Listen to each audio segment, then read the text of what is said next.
तुर्वरेण्यं भर्गो देवस्य धीमहि धियो यो नः प्रचोदयात्।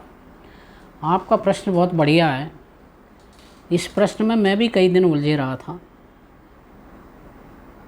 और सबसे पहले भाव को भाव अनख्याल से हो नाम जपत मंगल दिशि दश हो नाम जपत मंगल दिशि दश हो।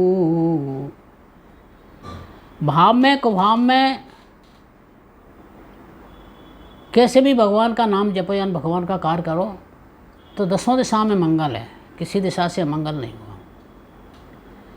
अब देखने में तो ऐसा आता है कि भाव और कुभाव में करने पड़ो तो इससे पहले अपन भाव को बहुत मान्यता दे चुके हैं।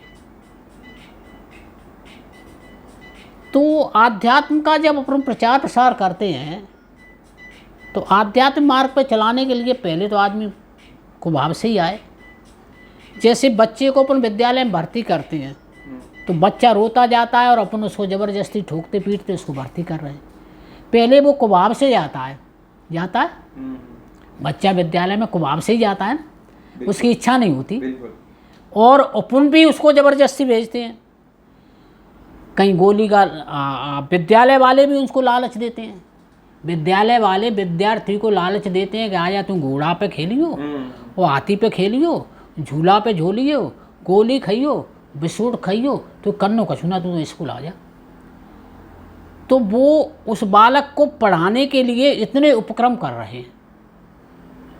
बालक स्वेच्छा से नहीं जा रहा है, कुभाव से जा रहा है। लेकिन इतने उपक्रम करने के बाद बालक धीरे धीरे जब उसमें जाने लगता है तो फिर उसकी पढ़ने में रुचि पैदा हो जाती है। पहले कुभाव से गया, फिर कुभाव से भाव पैदा होता है, अभ्यास वृत्ति बनती है ना। जैसे किसी काम को बार बार करो तो उसका वैसा संस्कार बनता है, वैसी वृत्ति बनता है। वृत्ति से संस्कार बनते, संस्कार से वृत्ति बनती है। अब उसका स्वभाव बन गया, अब उसको रुचि आने लगी। अब उसको इतनी रुचि आने लगी अब मेरा फर्स्ट डिवीजन है तो मेरा टॉप आना चाहिए, तो गया कुभाव से। लेकिन कुभाव और विद्यालय वालों ने अपने स्कूल में विद्यार्थी ज़्यादा बढ़े इसलिए उन्होंने क्या कर दी, गोली बिस्कुट और झूला और तमाम सुविधाएं विद्यार्थियों को उपलब्ध कराएं। विद्यार्थी आने लगे तो जो विद्यार्थी उस स्तर को पार कर गए उनके लिए झूला वगैरह और गोली बिस्कुट ख़त्म, अन्य वालों के लिए वो रह गई।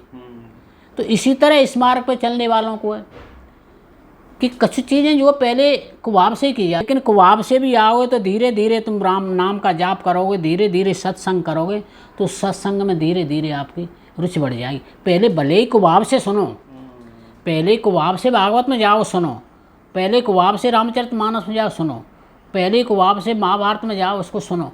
सुनते सुनते फिर उसमें रुचि आने लगे। ऐसे ही इस रामचरितमानस में सत्संग में जाने से, बार बार जाने से उस सत्संग के प्रति रुचि पैदा हो जाएगी।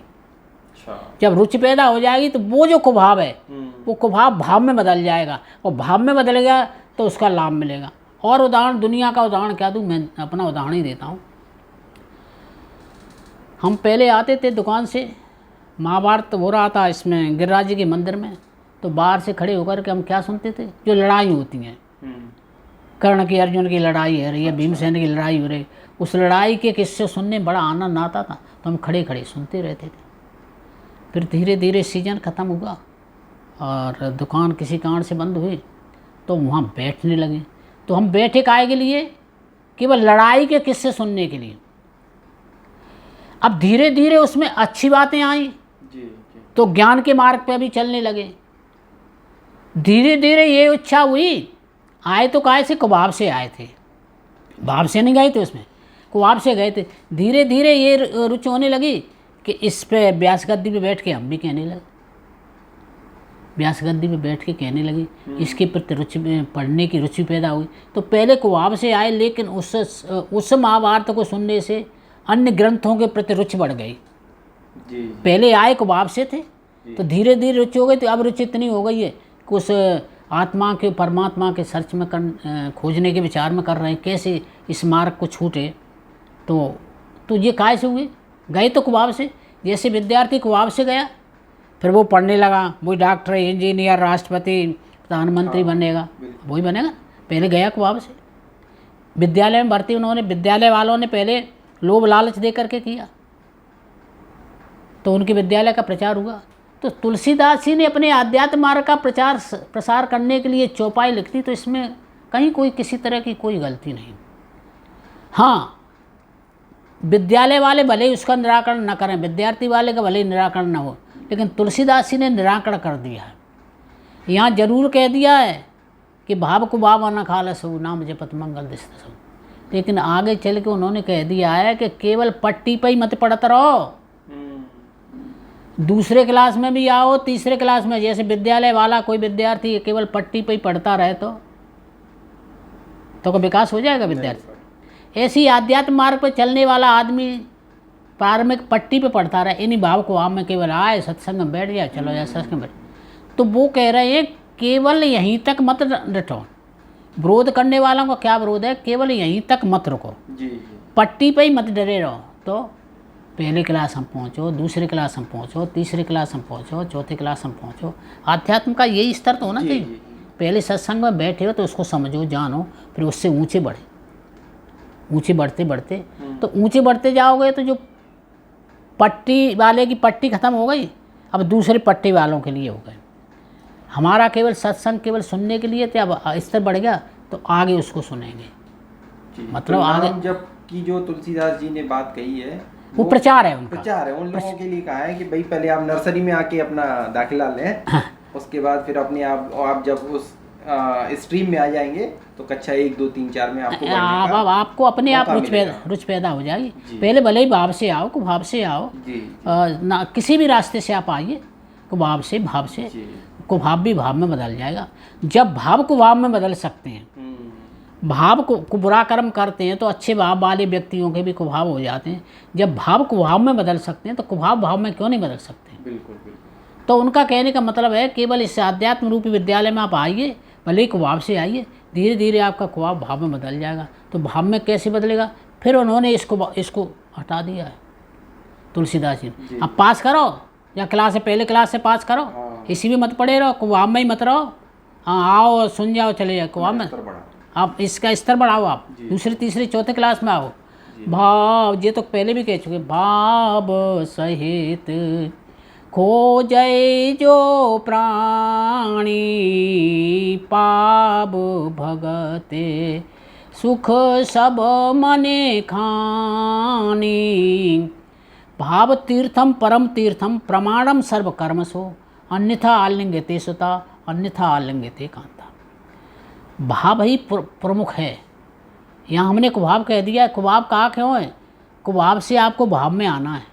कुभाव के स्तर को छोड़ करके भाव में आना। पहले पट्टी कुभाव से चलेगी, तुम्हारी पहली पढ़ाई कुभाव से चलेगी, भाव से कुभाव से चलेगी, कुभाव से भाव में आएगी। भाव तीर्थम परम तीर्थम प्रमाण। प्रमाण क्या है? भाव ही तो प्रमाण है। अन्यथा आलिंगते सुता, अन्यथा आलिंगते कांता।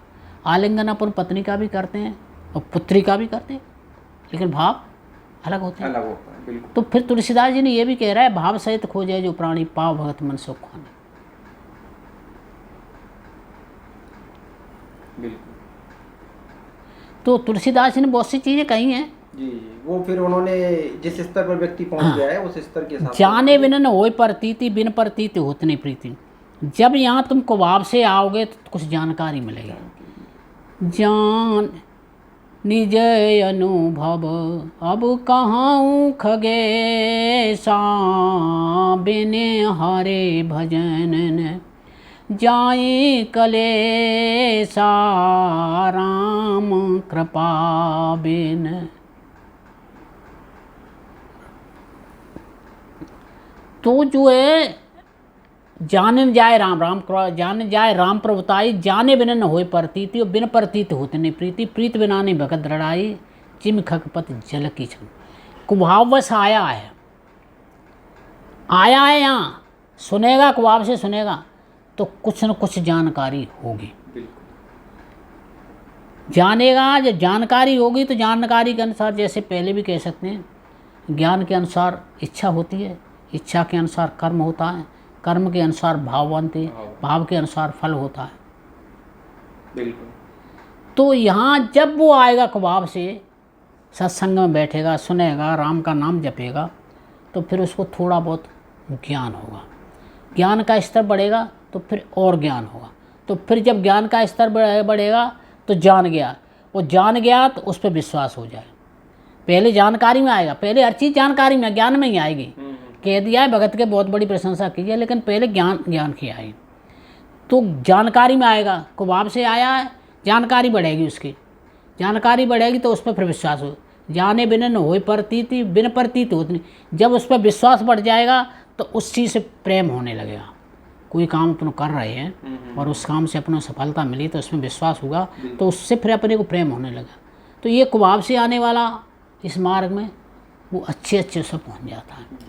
तो कुबाब को इसलिए कहा है, कुबाब के ही कारण आओ तो सही। पहले विद्यालय में हमको विद्यालय में ज़बरदस्ती भर्ती करा दिया था, झाँक ले जाए रहे मास्टर ने, 2 लड़का भेजे ज़बरदस्ती जाए कहीं स्कूल में, न काऊ घरवाए पूछे न काऊ पूछे, बैठा ले पढ़ जाओ, और जो है अंदाज से उम्र लिख दी, अंदाज से सब कुछ लिख दिया। तो पहले कुबाब से फिर उसमें रुचि होने लगी। तो पहले आदमी जाएगा तो जैसा उसका स्तर है उसी भाव से जाएगा। लेकिन भाव, ये सब यत्न प्रयत्न काहे के लिए? भाव में संशोधन करने के लिए ना। इनमें सब में मुख्य चीज़ है श्रद्धा है। श्रद्धा पर किसी दिन बोलेंगे श्रद्धा। और ये तुलसीदास जी को कहना क्यों पड़ा कि रास्ता बहुत बिगड़ चुके थे, राजाओं ने पहले रास्ता बहुत बिगाड़ दिए थे। धर्म के प्रति कैसा विश्वास कर दिया था कि हम जब छोटे थे तो लोग वहाँ कहते हनुमान जी के मंदिर मत जाइयो, नहीं पागल है जाओ, रामायण बनाना आए तो छूना मत। अब वो छुए कैसे? वो नहाए धोए पूजा करे तब रामायण पढ़े, तो धर्म क्या हो गया? धर्म छूटता गया। धर्म में इतनी कठिनाइयाँ, इतने मार्ग खड़े कर दिए गए कि धर्म धीरे धीरे छूटता गया जी। तो जिन रास्तों से छूटा उन रास्तों से भी वो धर्म को मार्ग पे आदमी को लाना चाह रहे थे, इसलिए उन्होंने ये चौपाई लिखी। तुलसीदास जी ने कोई चीज़ कहीं गलत नहीं लिखी है, लेकिन व्याख्याकारों ने उसको ऐसा जड़ जमा दिया है कि उसको निकालना मुश्किल पड़ रहा है। ठीक है, बहुत बहुत धन्यवाद गुरुजी।